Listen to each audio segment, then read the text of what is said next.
አዲስ ህይወት ጀምረዋል። አሁን ላይ ዲያራ ጋር በፍቅር ወድቀዋል። እናም እዚህ ጋር እንደሚታዩት በስልክ እያወሩ ነው ማለት ነው ከዲያራ ጋር። ዲያራ ነው ስማሳ። ዲያራ እንግዲህ እዚህ ጋር እንደምታዩትኝ ስልክ እያወሩ ነው ማለት ነው።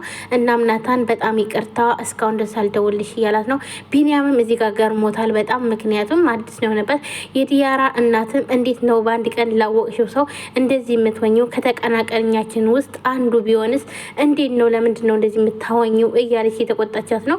ዲያራም እሱ እንደዚህ አይነት ሰው አይደለም። እኔ እኮ እስከ ዛሬ እኮ ዲያራ የምትባል ልጅ እኮ አይኖርሽም ነበር እሱ ባይደርስልኝ። ስለዚህ እሱ ህይወቴን ያተረፈ ነው። እናም ስራ ልትፈልግለት ይገባል። ተቀናቃኝ አይደለም እሱ እንደዚህ አይነት ሰው አይደለም እያለች ነው ማለት ነው።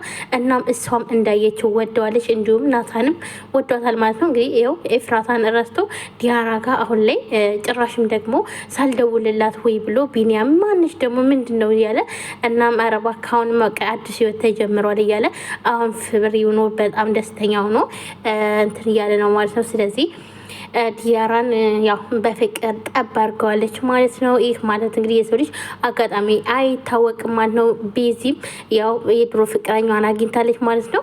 ሁላቸውም እንግዲህ አዳዲስ ህይወት ጀምረዋል ማለት ነው።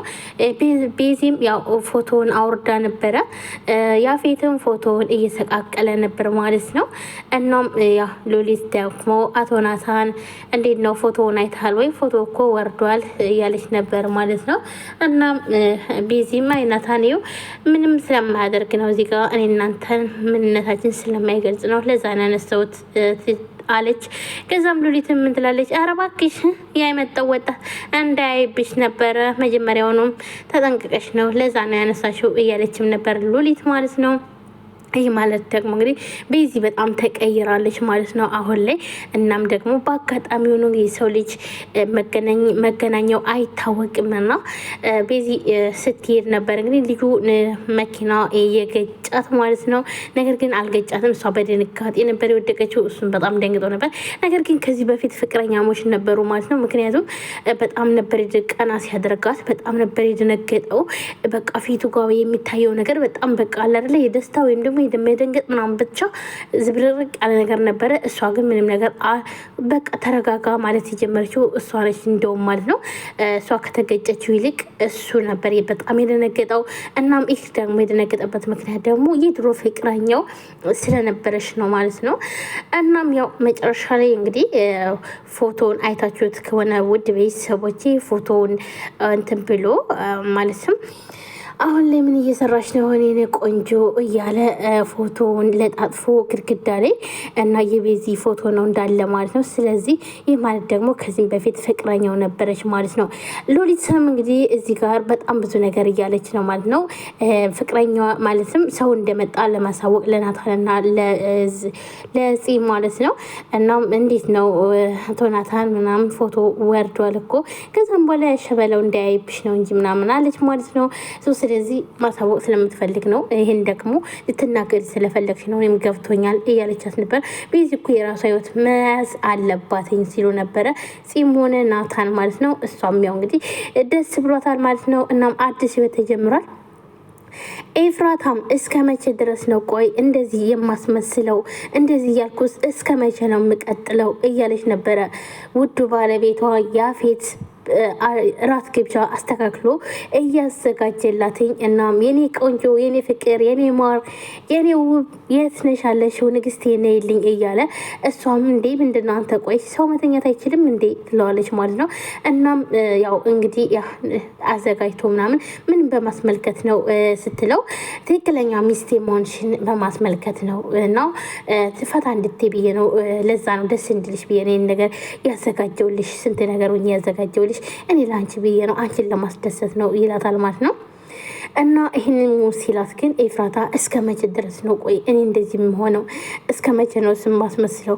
ቆይ ይሄ ነገር መቼ ነው የሚያልቅልኝ? እያለች እያለ ምን ሆነሽ ነው? ምን ነው የት ሄድሽ? እዚህ ጋር እኔ እያወራሁሽ እኮ አንቺ እኮ የለሽም ይላል ማለት ነው። አይ ምንም በማስመልከት ነው። አይ ይህን ሁሉ እኮ አያስፈልግም ነበር። እኔ ግን በቃ እንደጠበቅኩ አይነት ሰው አይደለም። በጣም ጥሩ ሰው ነህ ትለዋለች ማለት ነው። አይደል በጣም ተመችሽ ነው ብሎ እየሳቀባት ነበር። ምክንያቱም ያፌት እያሾፈችበት እንደሆነ በደንብ ጠንቅቆ ያውቃል ማለት ነው። እናም ኤፍራታም ያው የራሷ የሆነ ስራ እንደምትፈልግና እንዲሁም ድርጅቱ ጋር አብራ እንድትሰራ እንደፈለገች ትነግረዋለች። ማነው ያፌትም ያው ያፌት ደግሞ ለምን የኔ ንግስት ከድርጅቱ ውጭ ሌላ ስራ አልከፍትልሽ፣ የሚፈለግሽውን ቢዝነስ ምረጭና እከፍትልሻለሁ፣ ድርጅቱ ጋር ግን ይቅርብሽ። እኔም አንቺም ምን አስባ ነው ተንኮል ምን ተንኮል አስባ ነው ባለቤቴ እያልኩ ከማስብ አንቺም ምንድነው የሚሰራው እያልሽ የቆየ ፋይል እያገላበች አቧራ ከሚቦንብሽ ቢቀርብሽ ይሻላል ይላታል ማለት ነው። አንተ በቃ ራስክን ነው እንጂ ሰውን አታምንም አይደለ እናንተ ነው የሚመስል ብላ ኤፍራታም ብስጭት ትልበታለች ማለት ነው። እሱም ሌላ ስራ ይሻል እያለ ነው ማለት ነው። ኤፍራታ እናም ናታንስ ቢረሳኝ እንዴት ነው ቆይ ግን ናታን እንዴት ነው አሳምኜ ለሱ ብዬ ይሄን ሁሉ ነገር ማድረጌን እንዴት ነው የሚቀበለኝ እያለች ነው ማለት ነው። አሁን ግን ኤፍራታ ተስፋ ተቆርጣለች። ምክንያቱም ናታን ከዲያራ ጋር ፍቅር ጀምሯል ማለት ነው። ምክንያቱም ዲያራ በፍቅር ወድቃለች፣ እሱም ማን እንደዛው። ምክንያቱም ባይፈልጋት ኖሮ ይቅርታ ሳልደውልልሽ ሰዓት አሳለፍኩ ጊዜ አሳለፍኩኝ አይላትም ነበር ማለት ነው። አንድን ሰው በህይወታችሁ የምትፈልጉትና እንዲሁም ደግሞ ቦታ የምትሰጡት ሰው ነው ቦታ እንደዚህ ማለት ተከታትላችሁ እንዴት ነው ሳላወራችሁ ምን ብል ሳልላችሁ ብላችሁ የምትሉትና ስለዚህ ይህ ማለት ደግሞ ናታን ዲያራን አፍቅሯታል ማለት ነው። እንግዲህ አዲስ ፍቅር ያመናቅር ይባል የለ እናም እንግዲህ አዲስ ፍቅር ተጀምሯል። ነው ፂ ደግሞ አሁን ላይ ትንሽ የሚስተካከል ነገር ይመስላል። ምክንያቱም ዳጊ አቤላን ሪከርድ አድርጎታል ማለት ነው። ያፌትን ራሱ እንደወገውና እንዲሁም ደግሞ አንተ እንደወጋኸው አስደርግብሃለሁ እናም ያኔ ምን ታመጣለህ ሲለው እንግዲህ ፂ ደግሞ ይሄን ነገር አድርግ ብላ ነበር ማለት ነው የመከረችው እና ሪከርድ አድርጓል ማለት ነው። መጨረሻቸውም ይሆናል የምናየው ይሆናል። ሁላችንም